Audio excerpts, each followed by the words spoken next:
ล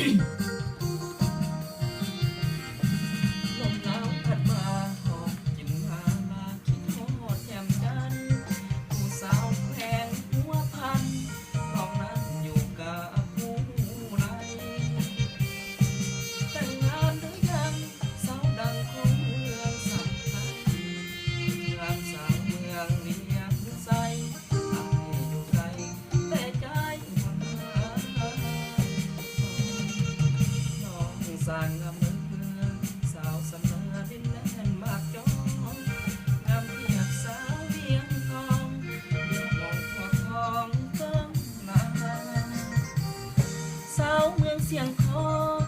ให้รออายก่อนผู้ตายอย่าเฝ้าแต่งงานเด้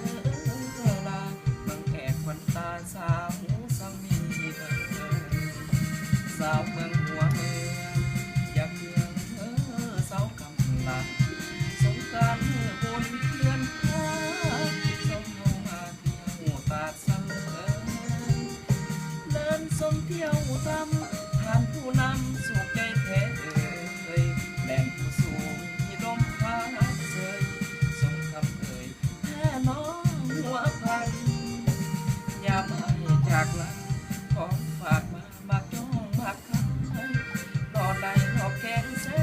บลายหอมกินอายลังแก้มควันตานอนั้นนอคมเคยต้มความกินกันมาสาวงามอยู่ใต้รุ่งฟ้าใส่จะมาเทียบสาวหัวพันก็คือว่าบอกไผ่ทางวันมาไผ่เขาเนี่ยที่มาอุดหนุนไผ่ทางดนตรี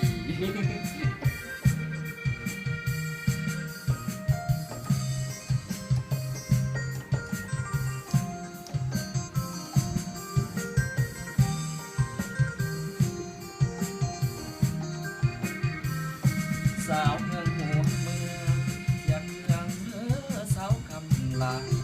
สงกรานต์เมื่อบนเดือน